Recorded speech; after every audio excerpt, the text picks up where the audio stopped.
महर्षि एस्सोलाइन कहते हैं कि मनुष्य दिखते तो एक जैसे हैं, लेकिन इनके सबके आचरण अलग अलग दिखाई पड़ते हैं, नर पशु जैसे दिखाई पड़ते हैं। जो व्यक्ति मनुष्य का जीवन पा करके अपनी गरिमा को नहीं जानता, न ज्ञान प्राप्त करता है, न शालीनता है, न कोई व्यवहार है, न गुण धर्म का पालन करता है, न विद्या प्राप्त करता है, भाइयों बहनों, उसका जीवन पशुवत है। महर्षि भर्तृहरि कहते हैं, साहित्य संगीत कला विहीना साक्षात पशु पुक्ष विषाणहीना। जो व्यक्ति न ज्ञान प्राप्त करता है, न साहित्य से उसको कोई लगाव है, न ये भगवान की बनाई दुनिया अच्छी लगती है, कला अच्छी लगती है, न संगीत उसे प्यारा लगता है, वो बिना सींग पूंछ वाले पशु के समान है। नीति शास्त्र में, नीति शतक में महर्षि भर्तृहरि जी लिखते हैं, येषां न विद्या तपो न दानम ज्ञानम न शीलम न गुणो न धर्मः ते मृत्यु लोके भूभार भूता मनुष्य रूपेण मृगाश्चरन्ति। भाइयों बहनों, जो न ज्ञान प्राप्त करता है, न शालीनता है, न व्यवहार कुशलता है, न धर्म का पालन करता है, ऐसा व्यक्ति पशुओं के समान धरती पर विचरण करने वाला धरती का भार कहा गया है। और आज आदमी के अंदर भाव संवेदनाएं सो गई हैं। कोई किसी के लिए जीना नहीं चाहता, हर आदमी केवल अपने लिए जीना चाहता है। और उसी कहते हैं, जो केवल अपने तक सीमित है वो नर पशु है, क्योंकि पशु भी तो उतना ही करता है, भोजन करता है, टट्टी करता है, बच्चे पैदा करता है। अगर इतना मनुष्य भी करता है तो मनुष्य में और पशु पक्षियों में क्या अंतर है? भाइयों बहनों, ये मनुष्य जीवन का कुछ अलग उद्देश्य है, और जो अपने उद्देश्य को नहीं जाता है उसको ऋषि कहते हैं कि वो नर पशु है। नर पशु उसे कहते हैं जो केवल पशुवत जिंदगी जीता है। आहार निद्रा भय मैथुनंचा सामान निमेत पशु ही नराणाम। जो केवल आहार करता है, भोजन करता है, नींद लेता है, भय लगता है जिसे, और जो वंश वृद्धि करता है, इतना भर करता है, वो तो पशु कहा गया है। धर्मो हितेषाम् अधिका विशेषः धर्मेण हीनः पशुभिः समानः। जो धर्म से हीन है, मानवता से हीन है, भाइयों बहनों, उसको नर पशु कहा गया है। और ऐसे कितने लोग दिखते हैं संसार में जिनकी भाव संवेदना सूख गई हैं। किसी का दुख तकलीफ कोई मतलब नहीं है किसी से। व्यक्ति केवल अपने सुख की चिंता करता है, केवल अपने तक सीमित हो गया है। और जो केवल अपने तक सीमित हो गया है, भाइयों बहनों, आपने कभी देखा होगा बंदर का बच्चा, बंदरिया, अगर उसे खाना दो तो बंदर का बच्चा मुंह टुकुर टुकुर देखता रहेगा, बंदरिया चुपचाप खा जाएगी, एक टुकड़ा भी अपने बच्चे को नहीं देगी। ये क्या है? पशु प्रवृत्ति। आवाज ऐसे आदमी कितने लोग दिखते हैं, कैसे लोग हैं, कितने लोग हैं कि अपनी कमाई का 80% से ज्यादा स्वयं अपने लिए खर्च कर डालते हैं। परिवार दुख भोग रहा है, बच्चे पढ़ाई नहीं कर पा रहे हैं, पत्नी परेशान है, लेकिन फिर भी वो अपनी कमाई का 80% से ज्यादा अपने लिए खर्च कर देते हैं, खा पी करके नष्ट कर देते हैं। पशुवत जिंदगी जीने लगा व्यक्ति, कोई किसी के लिए जीना नहीं चाहता। आज भाव संवेदनाएं सूख गई हैं भाइयों बहनों। एक समय की बात है, सवेरे सवेरे एक भिखारी भीख मांगने के लिए निकला।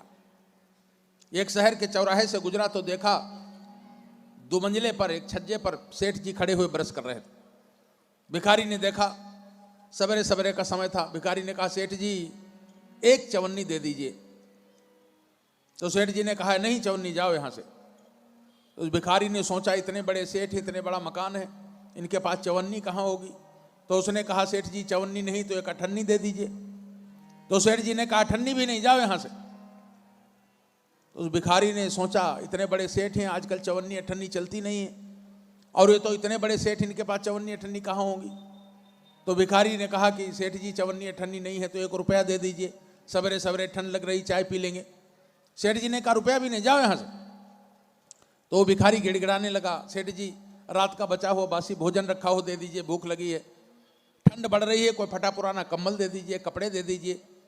तो सेठ जी झल्लाए, जाता है कि नहीं जाता, कुछ नहीं मेरे पास। भाइयों बहनों, भिखारी की समझ में आने लगा था।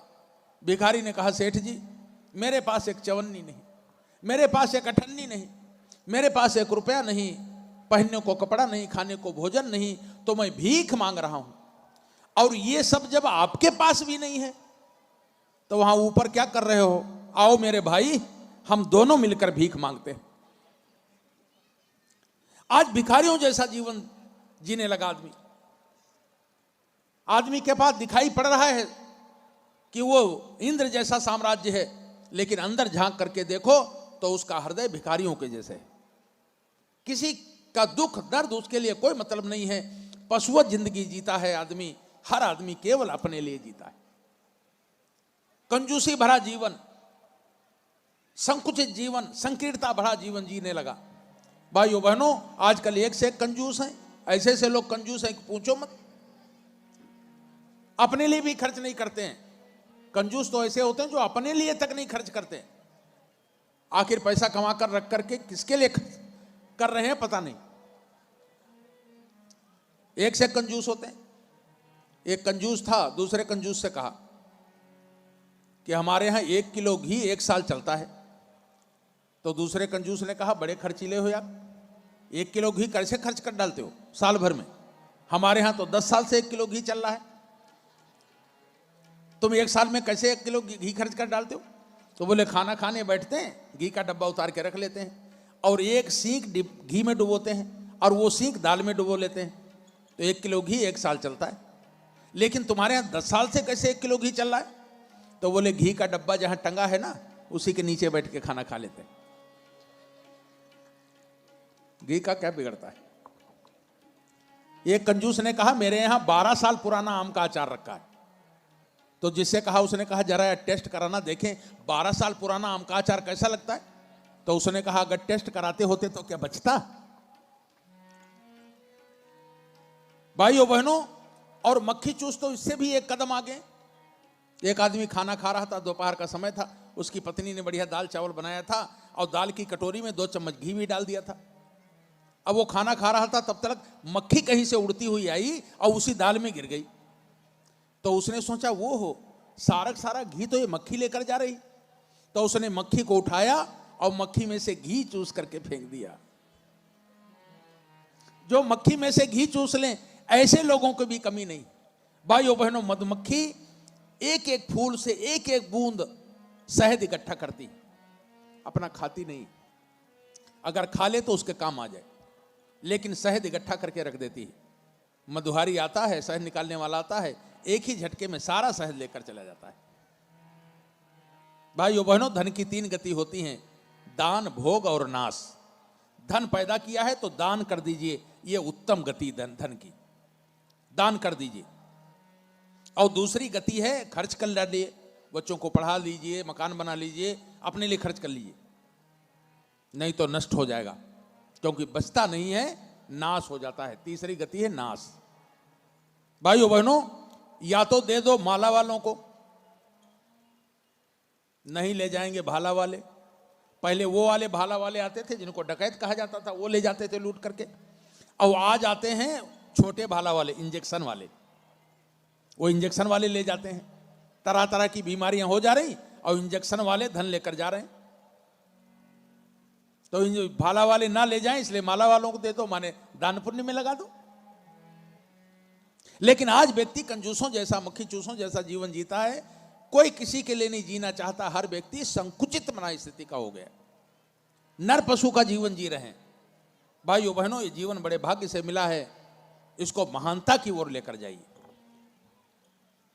देव पुरुष बन जाते हैं, महापुरुष बन जाते हैं। देव मानव कौन बन जाते हैं? जो अपने लिए नहीं, दूसरों के लिए जीते हैं। और संसार में ऐसे बहुत लोग हैं भाइयों बहनों, जो अपने लिए नहीं, संसार के लिए जीते हैं, समाज के लिए जीते हैं, अपना उत्सर्ग करके जीते हैं। भाइयों बहनों, सज्जन और दुर्जन में इतना ही अंतर है। नीतिकार कहते हैं, विद्या विवादाय धनम मदाय शक्ति परेशान पर पीड़नाय खलस से साधो विपरीत में तत् ज्ञानाय दानाय च रक्षणाय। धन जब दुर्जन के पास आता है तो धन से अहंकार प्रदर्शित करता है। विद्या उसके पास आती है तो दूसरों को नीचा दिखाता है, दंभ भरता है। और शक्ति आती है तो दूसरों को नीचा गिराता है, दूसरों को परेशान करता है, सताता है। और जब यही चीजें सज्जन के पास आती हैं तो विद्या आती है तो दूसरों के जीवन का अंधकार दूर करता है, ज्ञान दान करके। धन आता है तो धन से दान करता है, सत्प्रवृत्तियां चलाता है। और शक्ति आती है तो दूसरों को ऊंचा उठाने में, दूसरों की रक्षा करने में शक्ति का खर्च करता है। दुर्जन और सज्जन में यही अंतर है। हमारे पास जो शक्तियां हैं भगवान ने दी हैं, उनका हम खर्च कैसे करते हैं, इसी में व्यक्ति महान बन जाता है, महापुरुष बन जाता है। अगर समाज सेवा के लिए लोग ऐसे ना होते, समाज के लिए ना जीते, तो भाइयों बहनों ये दुनिया नहीं चलती। लेकिन इस संसार में तमाम ऐसे भी लोग हैं जो अपने लिए नहीं, समाज के लिए जीते हैं, दूसरों के लिए जीते हैं, दूसरों को ऊंचा उठाने के लिए जीते हैं। ऐसे भी तमाम लोग हैं संसार में, और जो सेवा करके, सेवा धर्म अपना करके जीवन जीते हैं, उन्हीं को महापुरुष कहते हैं, उन्हीं को संत कहते हैं। गोस्वामी संत तुलसीदास लिखते हैं कि संत बिटप सरिता गिरिधरनी, परहित हेतु सबन कई करनी। संतों का जीवन, बिटप माने वृक्षों का जीवन, सरिता माने नदियों का जीवन, गिरि माने पर्वतों का जीवन, और धरती माता का जीवन अपने लिए नहीं, दूसरों के लिए समर्पित है। परोपकाराय फलन्ति वृक्षाः, परोपकाराय दुहन्ति गावाः, परोपकाराय बहन्ति नद्याः, परोपकाराय संता विभूता। दूसरों के लिए जो जीते हैं वो देवता बन जाते हैं, देव पुरुष बन जाते हैं। भाइयों बहनों, और ऐसे लोगों की भी कमी नहीं है जो अपने लिए नहीं, दूसरों के लिए जीते हैं, दूसरों के लिए जीते हैं। महर्षि वेदव्यास ने एक बड़ी सुंदर बात लिखी। कहते हैं महर्षि वेदव्यास ने 18 पुराण लिखे। अब 18 पुराण लिखने के बाद उनके मन में एक विचार आया कि मान लो किसी व्यक्ति को 18 पुराण पढ़ने का समय नहीं है, तो उसको 18 पुराण का ज्ञान कैसे मिलेगा। तो उन्होंने एक श्लोक की रचना की कि अगर ये श्लोक व्यक्ति पढ़ लेगा, उसको अपने जीवन में उतार लेगा, तो 18 पुराण पढ़ने का पुण्य उसे मिल जाएगा। क्या लिखा? वेदव्यास जी लिखते हैं, अष्टादश पुराणेषु व्यासस्य वचनम द्वयि। 18 पुराण का निचोड़ 2 बातों में लिख दिया। अष्टादश पुराणेषु व्यासस्य वचनम द्वयि, परोपकाराय पुण्याय पापाय परपीड़नम। 2 बातें लिखी। बोले परोपकार से बड़ा कोई पुण्य नहीं है, और दूसरों को पीड़ा पहुंचाने से बड़ा कोई पाप नहीं है। और गोस्वामी तुलसीदास जी ने भी रामायण में यही बात दोहराई कि परहित सरिस धर्म नहीं भाई, पर पीड़ा सम नहीं अधमाई। दूसरों को पीड़ा पहुंचाने से अधिक कोई पाप नहीं है बड़ा, और दूसरों को सुख पहुंचाने से बड़ा कोई पुण्य नहीं है। अपने लिए तो सभी जीते हैं, लेकिन जो दूसरों के लिए जीता है वो महापुरुष बन जाता है, जो दूसरों के काम आता है वो महान पुरुष बन जाता है। किसी ने लिखा है कि है बहुत संतोष परहित हेतु जीने में, सुख बहुत है दूसरों के घाव सीने में, तृप्ति इतनी है न पै में नीर में घृत में, तृप्ति जितनी दूसरों की पीर पीने में, तृप्ति जितनी दूसरों की पीर पीने में। दूसरों की पीड़ा पीने में जितनी तृप्ति है, उतनी तृप्ति घी दूध मलाई हलवा पूड़ी खाने में नहीं। जब आप दूसरों की सेवा करते हैं, उससे जो आत्म संतोष मिलता है भाइयों बहनों, उसमें जो सुख मिलता है। किसी ने कहा है घर से बहुत दूर है मंदिर का रास्ता, घर से बहुत दूर है मंदिर का रास्ता, आओ किसी रोते हुए चेहरे को हंसाएं। मंदिर जाने की अपेक्षा ज्यादा पुण्यदायी है जो उदास हो उनके चेहरे पर हंसी लाना।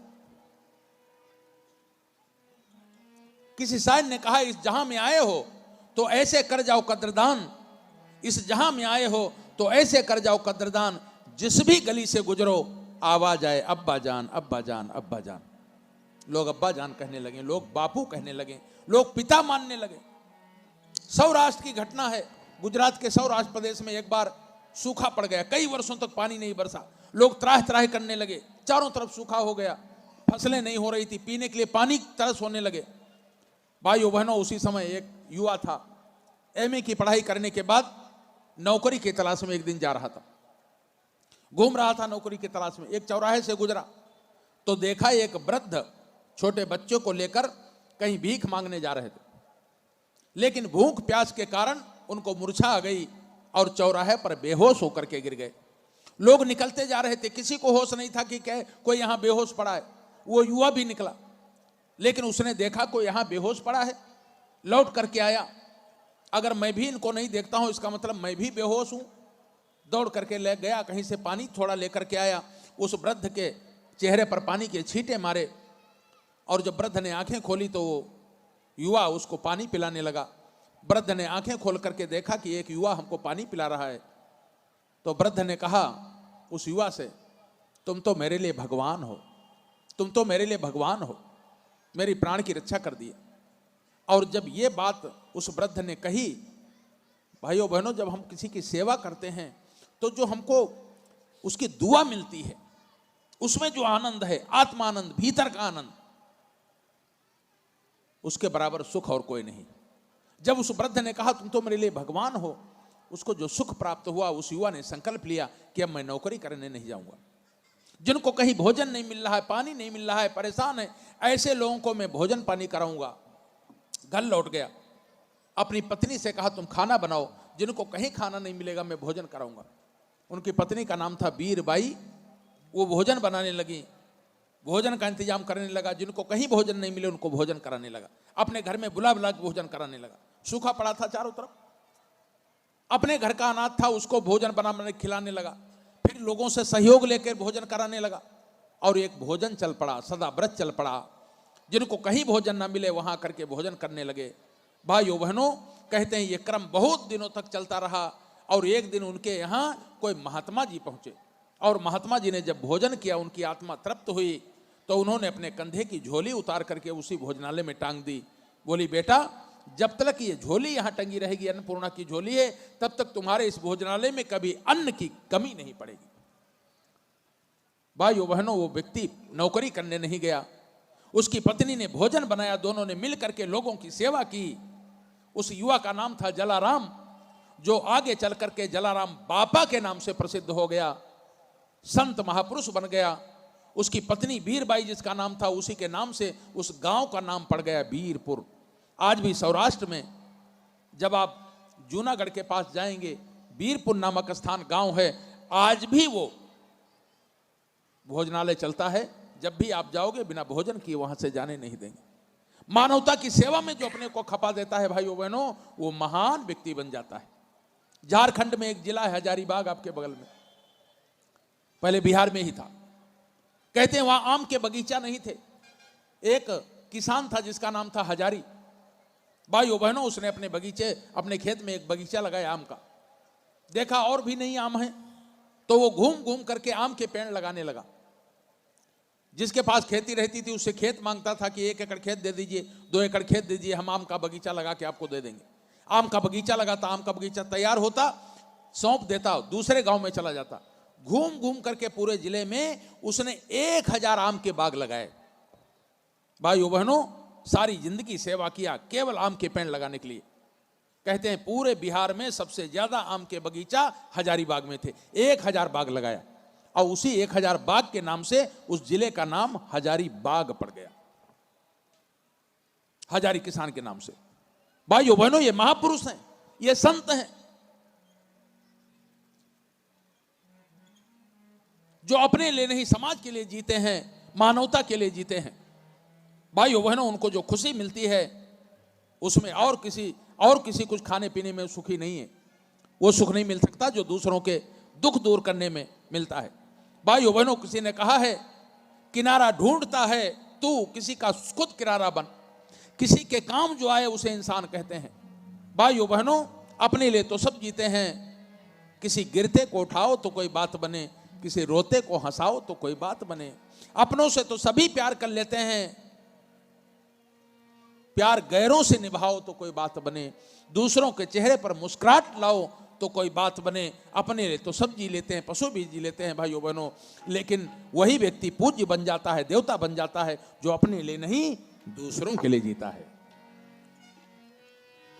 दर्द का पी कर हलाहल मुस्कुराना जिंदगी है, बच सके कोई अगर तो चोट खाना जिंदगी है।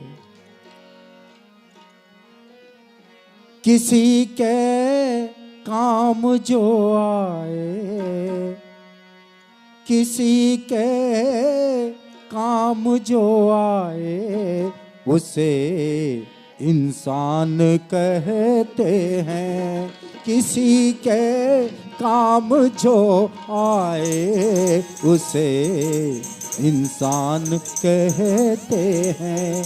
पराया दर्द अपनाए, पराया दर्द अपनाए, पराया दर्द अपनाए उसे इंसान कहते हैं।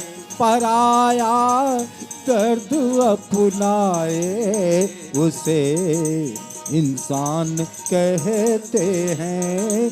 किसी के काम जो आए उसे इंसान कहते हैं।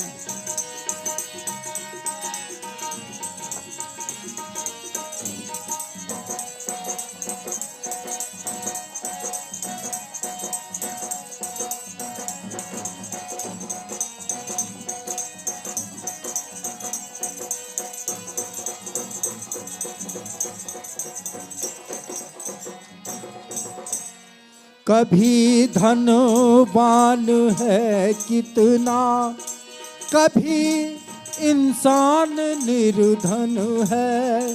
कभी धनवान है कितना, कभी इंसान निर्धन है। कभी सुख है कभी दुख है, इसी का नाम जीवन है। कभी सुख है कभी दुख है, इसी का नाम जीवन है। इसी का नाम जीवन है। जो मुश्किल जो मुश्किल जो मुश्किल जो मुश्किल में न घबराए, जो मुश्किल में न घबराए उसे इंसान कहते हैं। जो मुश्किल में न घबराए उसे इंसान कहते हैं। पराया दर्द अपनाए, पराया दर्द अपनाए, पराया दर्द अपनाए उसे इंसान कहते हैं। किसी के काम जो आए उसे इंसान कहते हैं।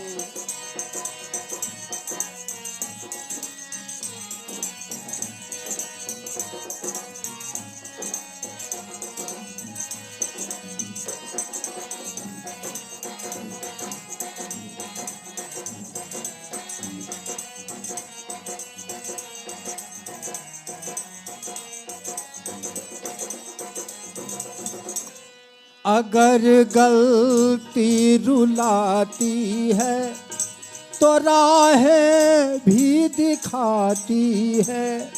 अगर गलती रुलाती है तो राहें भी दिखाती है। मनुज गलती का पुतला है, वो अक्सर हो ही जाती है। मनुज गलती का पुतला है, वो अक्सर हो ही जाती है। वो अक्सर हो ही जाती है। जो कर ले ठीक गलती को, जो कर ले ठीक गलती को, जो कर ले ठीक गलती को उसे इंसान कहते हैं। जो कर ले ठीक गलती को उसे इंसान कहते हैं। पराया दर्द अपनाए उसे इंसान कहते हैं। पराया दर्द अपनाए उसे इंसान कहते हैं।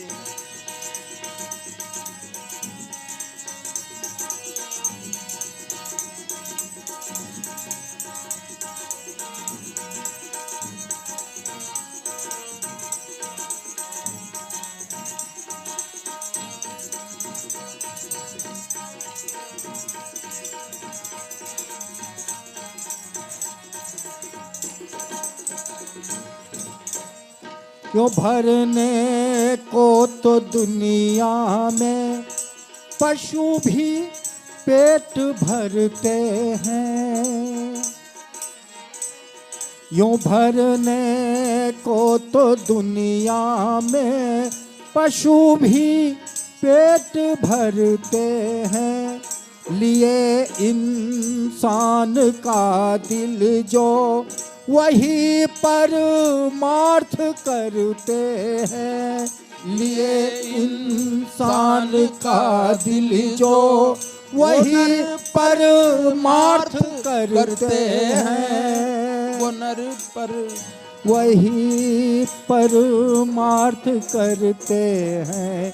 पथिक जो बांट कर खाए, पथिक जो बांट कर खाए, पथिक जो बांट कर खाए उसे इंसान कहते हैं। पथिक जो बांट कर खाए उसे इंसान कहते हैं। किसी के काम जो आए उसे इंसान कहते हैं। पराया दर्द अपनाए, पराया दर्द अपनाए, पराया दर्द अपनाए उसे इंसान कहते हैं। किसी के काम जो आए उसे इंसान कहते हैं। किसी के काम जो आए उसे इंसान कहते हैं। उसे इंसान कहते हैं। उसे इंसान कहते हैं। किसी के काम जो आए उसे इंसान कहते हैं। सच्चा इंसान वही है, महापुरुष वही है, देव मानव वही है भाइयों बहनों, जो अपने लिए नहीं दूसरों के लिए जीता है, परमार्थ के लिए जीता है, मानवता के लिए जीता है। भाइयों बहनों, जिस समय लाल बहादुर शास्त्री देश के प्रधानमंत्री बने, प्रधानमंत्री बनने के बाद उत्तर प्रदेश के जौनपुर जिले के एक गांव में रहने वाले थे। बड़े गरीब परिवार के थे। बचपन में पिताजी खत्म हो गए थे, मां रहती थी। घर में मिट्टी का मकान बना था, ऊपर से घास फूस की झोपड़ी। कांग्रेस में भर्ती हुए, देश की सेवा करने लगे, स्वतंत्रता संग्राम सेनानी बने और बाद में देश के प्रधानमंत्री बने। प्रधानमंत्री बनने के बाद वो अपने गांव गए, तो गांव में तब तक घर गिर गया था, मिट्टी का मकान एक टीला बन गया था। तो उसी टीले पर जाकर के खड़े हो गए, जो उनका घर था अपना पैतृक, मिट्टी का टीला बन गया था, उसको खड़े हो गए। सारे गांव के लोग इकट्ठा हो गए, लाल बहादुर शास्त्री प्रधानमंत्री बन गए हैं, देखने के लिए सारे गांव के लोग इकट्ठा हो गए। उनके एक क्लास फेलो सहपाठी मित्र थे, वकील साहब, उसी गांव के, दूर से हाथ उठा कर कहा, अरे शास्त्री जी, अब आप प्रधानमंत्री बन गए हैं, अब आपको अपना घर पक्का बनवा लेना चाहिए। तो लाल बहादुर शास्त्री ने कहा, हाँ वकील साहब आप ठीक कहते हैं, मैं प्रधानमंत्री बन गया हूं, मुझे मेरा घर पक्का बनना चाहिए। लेकिन ये लाल बहादुर शास्त्री, जब तक देश का कोई भी ऐसा व्यक्ति रहेगा जिसका पक्का मकान बनना बाकी रहेगा, तब तक लाल बहादुर शास्त्री का अपना पक्का मकान बनाने का कोई हक नहीं है। भाइयों बहनों, देश की सेवा के लिए, समाज की सेवा के लिए जो अपना उत्सर्ग कर देते हैं, वो पूज्य बन जाते हैं, महापुरुष बन जाते हैं, भगवान बन जाते हैं। मानवता धन्य हो जाती है, उनका जीवन पाना धन्य हो जाता है। ये मनुष्य जीवन का उद्देश्य पूर्ण हो जाता है। जब व्यक्ति सेवा के पथ पर चलता है, परमार्थ के पथ पर चलता है, आत्म कल्याण के पथ पर चलता है। मनुष्य जीवन भाग्य से मिला है, हम कैसे आगे बढ़ेंगे? तो भाइयों बहनों, परम पूज्य गुरुदेव कहते हैं जिनके जीवन में 3 सूत्र हैं वो महापुरुष बनने की ओर अग्रसर हो जाते हैं। कौन 3 सूत्र हैं? तो गुरु जी कहते हैं पहला सूत्र है चिंतन में उत्कृष्टता, उत्कृष्ट चिंतन, श्रेष्ठ चिंतन, सकारात्मक चिंतन। जो जैसा सोचता है वैसा करता है, वह वैसा ही बन जाता है। तो व्यक्ति के व्यक्तित्व की शुरुआत चिंतन से होती है, इसलिए श्रेष्ठ चिंतन। दूसरा सूत्र है आदर्श, चरित्र की आदर्शवादिता, चरित्र में आदर्शवादिता, आदर्शवादी चरित्र, ऐसा चरित्र जिसको देख करके हमारे पीछे आने वाली पीढ़ियां चल सकें, उसका उदाहरण दे सकें। शिवाजी जैसा चरित्र, अर्जुन जैसा चरित्र, विवेकानंद जैसा चरित्र, महापुरुषों जैसा चरित्र। और तीसरा सूत्र है व्यवहार में शालीनता, शालीन व्यवहार। गुरु जी ने लिखा है शालीनता बिना मोल मिलती है, पर उससे सब कुछ खरीदा जा सकता है। दूसरों के साथ वह व्यवहार न करें जो हमें अपने लिए पसंद ना हो। व्यवहार, शालीन व्यवहार, विनम्रता, अहंकार भरा जीवन नहीं। ये 3 सूत्र जिनके जीवन में हैं भाइयों बहनों, वो महापुरुष बनने की प्रक्रिया की ओर अग्रसर हो जाते हैं। चिंतन उत्कृष्ट कैसे होगा? तो भाइयों बहनों, उत्कृष्ट चिंतन लाने के लिए एक ही सूत्र है, गायत्री मंत्र का जप। गायत्री मंत्र जप करने से बहुत सारी चीजें मिलती हैं सो अलग, लेकिन सबसे पहली जो चीज मिलती है वो है उत्कृष्ट चिंतन। व्यक्ति का चिंतन उत्कृष्ट हो जाता है, उसकी सोच सुधर जाती है, सकारात्मक सोच आ जाती है। क्योंकि गायत्री मंत्र का पूरा भाव अर्थ यही है कि हे भगवान, हम आपको धारण कर रहे हैं, आप हमारे चिंतन को अच्छे मार्ग पर लेकर चलिए, हमारी बुद्धि को सही मार्ग पर लेकर चलिए। गायत्री मंत्र का पूरा अर्थ यही है, ईश्वर अल्लाह तेरो नाम सबको सन्मति दे भगवान। गायत्री मंत्र जपने से हमारी बुद्धि ठीक हो जाती है, चिंतन उत्कृष्ट हो जाता है। इसलिए गायत्री मंत्र का जप करें। चरित्र कैसे अच्छा होगा? बोले यज्ञ करने से अच्छा चरित्र बनेगा। चरित्र माने सेवा भाव, अच्छे काम, सत्कर्म। और यज्ञ सत्कर्म सिखाता है। हमारी संस्कृति के माता पिता गायत्री और यज्ञ हैं। गायत्री और यज्ञ हर भारत का नागरिक पहले जपता था। सबको यज्ञोपवीत धारण करते थे, क्योंकि ये आर्यों का देश है और महापुरुषों का देश है, देवताओं का देश है। हर व्यक्ति गायत्री मंत्र का जप करता था, हर आदमी यज्ञ करता था। लेकिन बीच में 2000 वर्षों का अंधकार युग आया और हमको अपनी संस्कृति से दूर कर दिया गया। हम भूल गए गायत्री को, यज्ञ को भूल गए। बच्चा बच्चा गायत्री मंत्र का जप करता था। यहाँ तो ऐसा अध्यात्म रचा पचासा था कि यहाँ का किसान भी हल चलाते समय गायत्री मंत्र उच्चारण करता था। बैल चलाते समय बोलता था तत् तत् तत् तत्। ये गायत्री मंत्र का पहला शब्द है, तत्। बैल चलाते समय कहता था नह नह नह नह। ये नह भी गायत्री मंत्र का एक शब्द है। तत् माने वह, ना माने हमारी, माने वह भगवान और हम दो ही हैं, तीसरा कोई नहीं। ऐसा अध्यात्म रचा पचासा था हमारे भारतीय जनमानस में। लेकिन आज हम भूल गए, लोगों ने भ्रम में डाल दिया। उत्कृष्ट चिंतन करना है तो गायत्री मंत्र का जप करिए। भाइयों बहनों, गायत्री मंत्र का जप हर कोई कर सकता है। बच्चा, बूढ़ा, स्त्री, पुरुष, हिंदू, मुस्लिम, सिख, ईसाई, जैन, पारसी, बुद्ध, भाई, हर कोई गायत्री मंत्र का जप कर सकता है। क्योंकि गायत्री मंत्र में कोई भेदभाव नहीं है। हो सकता है राम का नाम लेने में किसी को दिक्कत हो सकती है, दुर्गा जी का नाम लेने में किसी को दिक्कत हो सकती है, अल्लाह कहने में किसी को दिक्कत हो सकती है, ईसा मसीह कहने में किसी को दिक्कत हो सकती है। लेकिन गायत्री मंत्र में ऐसी कोई समस्या नहीं। गायत्री मंत्र में किसी देवी देवता का नाम नहीं। गायत्री मंत्र एक प्रार्थना है चारों वेदों में, क्योंकि चारों वेद गायत्री मंत्र की व्याख्या के रूप में लिखे गए। इसलिए गायत्री मंत्र हर कोई जप सकता है। गायत्री मंत्र जरा देखिए क्या है गायत्री मंत्र। गायत्री मंत्र तत् से शुरू हुआ है। उससे पहले 3 विहारतियां लगी हुई हैं और सबसे पहले ओंकार लगा हुआ, ओम लगा हुआ है। ओम आ उ मा 3 शब्दों से मिलकर बना है, जिसमें 3 शक्तियां हैं। ओम भी अपने में पूरा मंत्र है।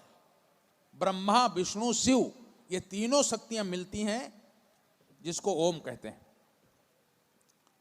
परमात्मा कौन है? बोले ओम, जो कण कण में विराजमान है।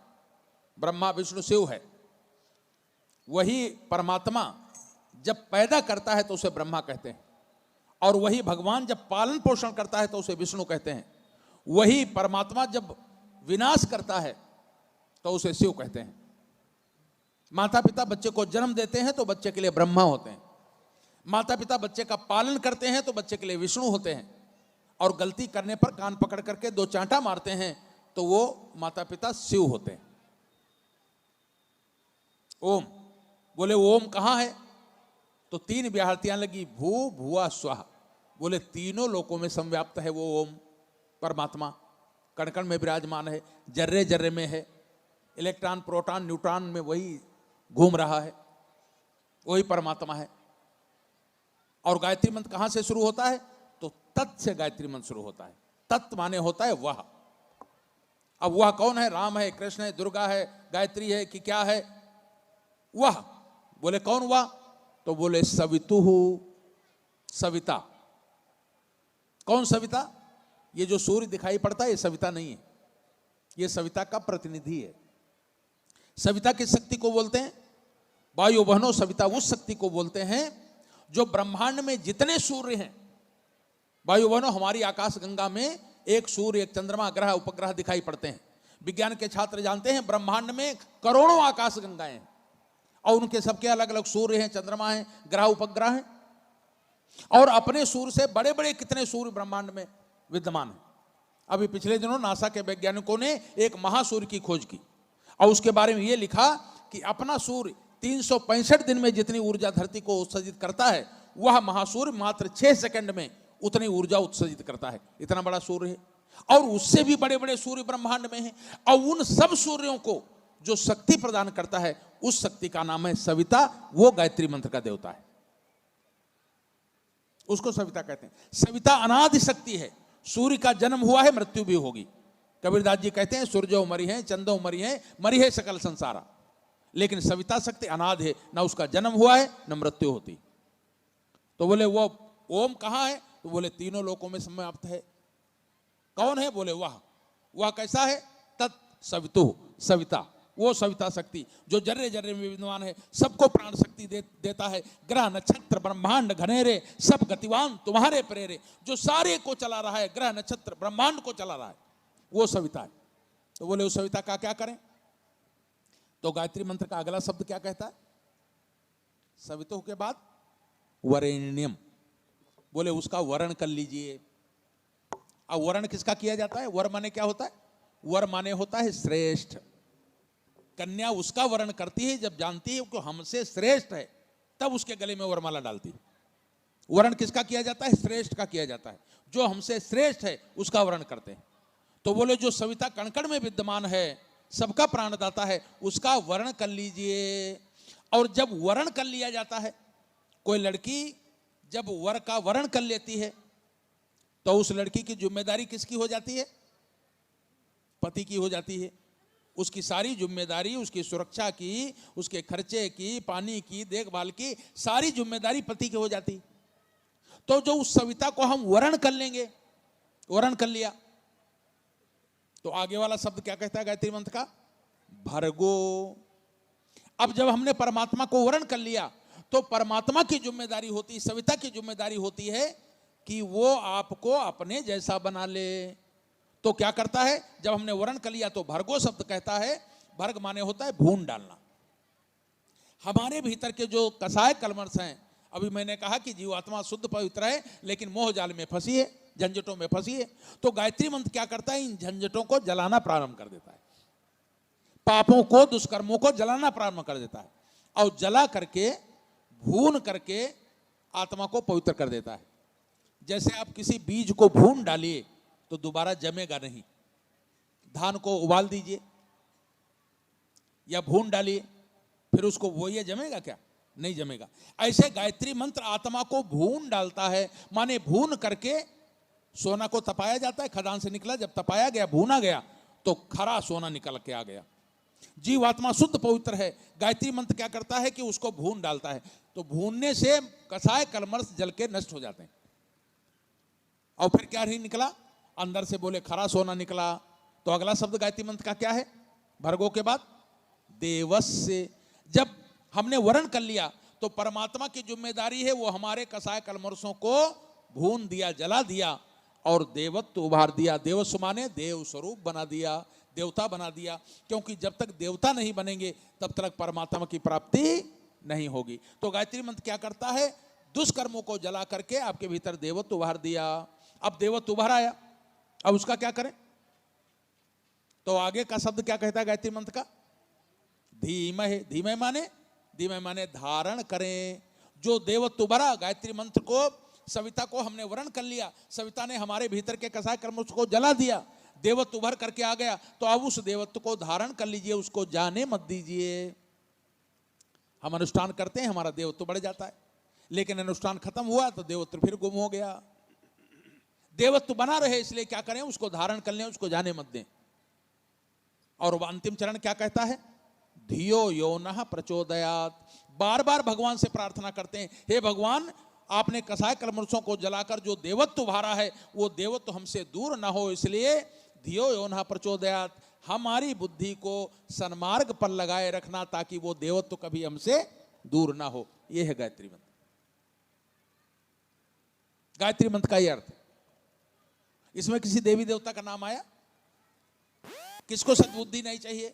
किसको भीतर से देवत्व उभारना नहीं चाहिए? हिंदू को नहीं चाहिए, मुस्लिम को नहीं चाहिए, सिख को नहीं चाहिए, स्त्री को नहीं चाहिए, पुरुष को नहीं चाहिए, बच्चे को नहीं चाहिए, किसको नहीं चाहिए? जिनको भी चाहिए गायत्री मंत्र का जप करें।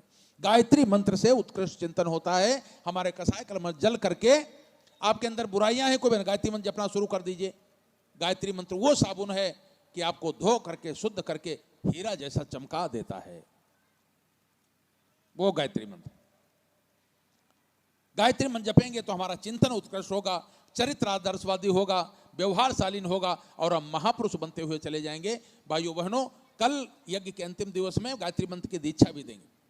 गायत्री मंत्र तो वैसे भी जप सकते हैं, लाभ ही देगा, लेकिन सदगुरु से दीक्षा लेकर के जब आप गायत्री मंत्र का जप करते हैं तो सदगुरु सुरक्षा करता है, परिमार्जन करता है, दोष परिमार्जन करता है, गुरु की शक्ति भी जुड़ जाती है, गुरु का पुण्य जुड़ जाता है, तो व्यक्ति को ज्यादा लाभ मिलता है।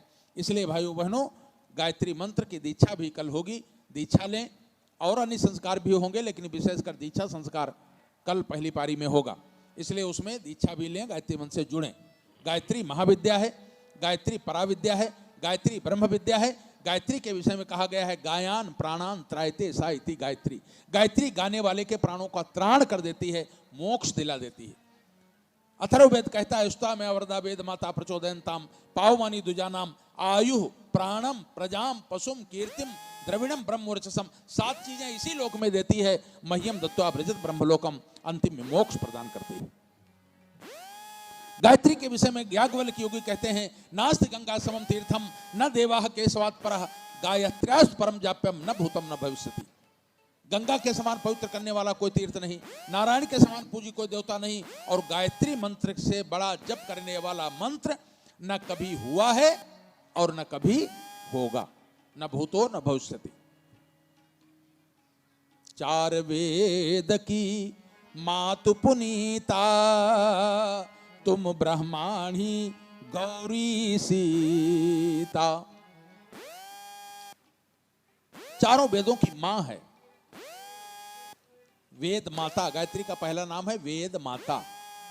माता माने जननी, जन्म देने वाली को मां कहते हैं। जनेति सा जननी, जन्म देने वाले को मां कहते हैं। वेदों का जन्म गायत्री से हुआ है, इसीलिए गायत्री का नाम है पहला वेद माता। और दूसरा नाम है देव माता।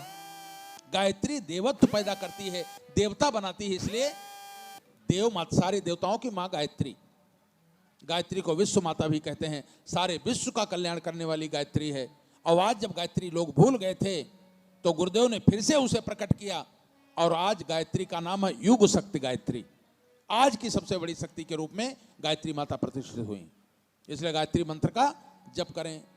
महामंत्र जितने जगमाही, को गायत्री सम नाही, सुमिरत ही में ज्ञान प्रकाश है, आलस पाप अविद्या नाश है। आलस पाप अविद्या नष्ट हो जाती है जब गायत्री मंत्र का जप करते हैं।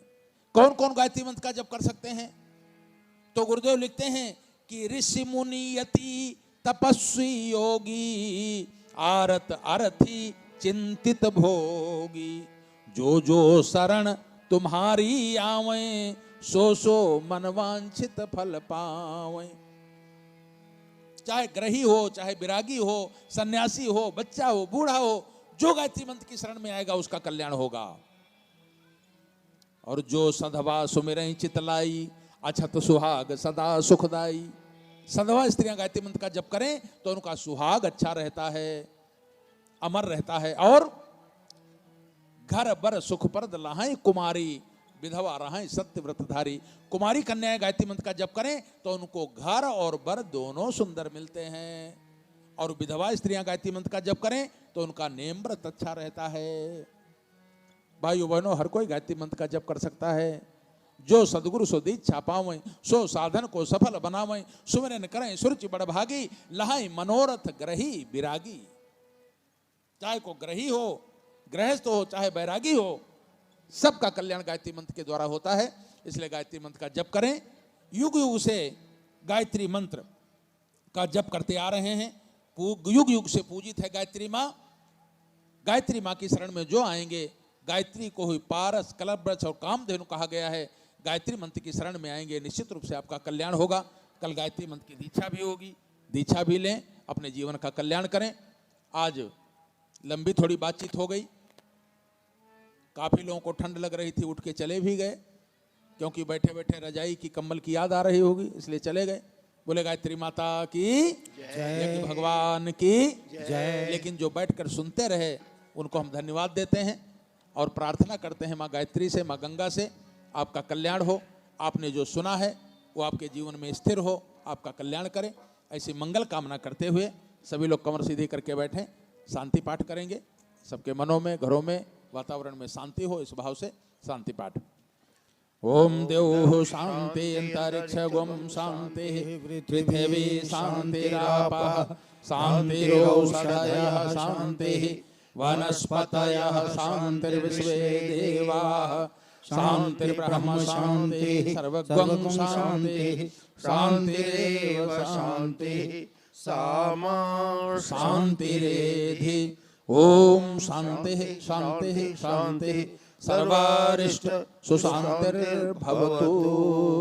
बोले गायत्री माता की जय, यज्ञ भगवान की जय, परम पूज्य गुरुदेव की जय, ब्रह्मदनिया माता जी की जय, वेद भगवान की जय, भारत माता की जय, भारतीय संस्कृति की जय, सत्य सनातन धर्म की जय, आए हुए सभी भाई बहनों की जय, आज के आनंद की जय। भाइयों बहनों, कल पूर्णाहुति है।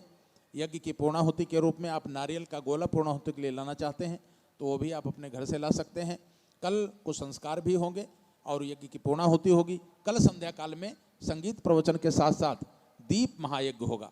अपने अपने घर से, अपने घर की सुख शांति समृद्धि के लिए अपने अपने घर से 5-5 दीपक भी ला सकते हैं। तो 5-5 दीपक लाएं, यहाँ पर सजाने की व्यवस्था होगी।